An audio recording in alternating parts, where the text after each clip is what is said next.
He's got a voice like solid gold and a twinkle in his eye. And keeping that eye firmly placed on our parliamentarian buddies is Tony Amos.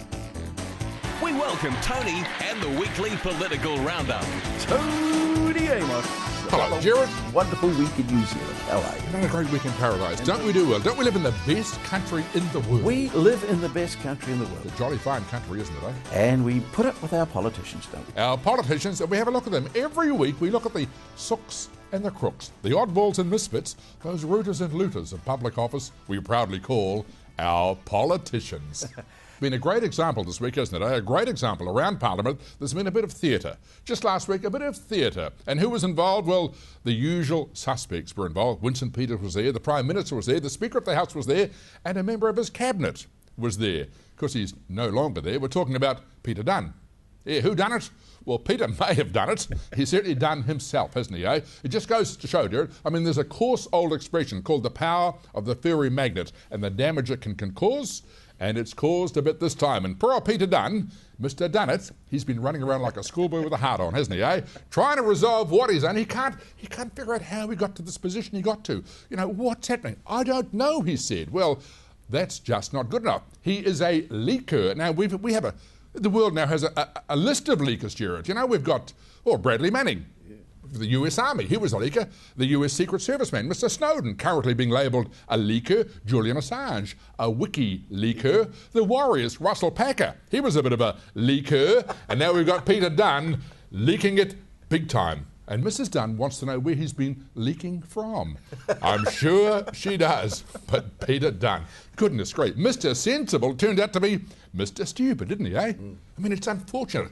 It just saddens me that this wonderful career, you know, he's worked hard, and then it's all down the drain at the end, and he's going to live with this infamy forever, and that's disappointing. 30 years of hard work, one little moment of madness. It's put a nasty stain on his character and probably on his trousers. But the big question is, Jared, that we can make jokes about, and people will make jokes for decades about this, of course. The real point is the GSCB inquiry report was leaked. And who leaked it? Well, Dunn says he didn't leak it, but he's resigned because he doesn't want to expose some emails he'd been sharing between him and a female reporter. We all know that story. Well, if he didn't do it, who did leak it? I mean, the Prime Minister says the matter is at an end, it's closed. Mr. Prime Minister, the matter is not at an end. It's going to fester for a long time until we New Zealanders and our allies know that that leak has been sealed. And no, Mr. Dunn, not with a kiss.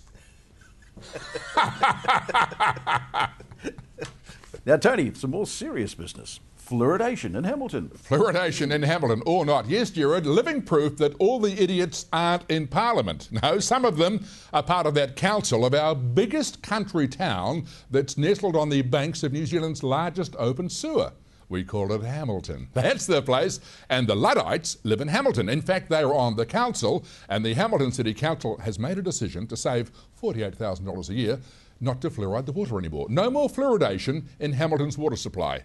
Now, I mean, Jared, where are these people coming from? Who are these absolute idiots and loopers who run the Hamilton City Council who want to save $48,000 a year by not providing fluoridation for their children's future, but impacting with about $2 million worth of dental care each year, starting in about 3 years' time?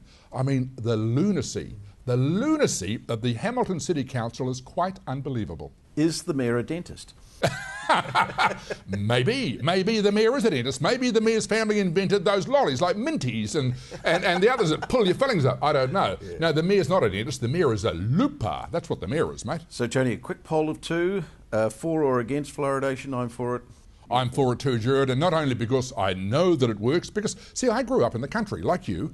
No fluoridation. No fluoridation for our water because it was water from the bore or from the rainwater collection. And of course, as a result, as a young guy, lots of fillings.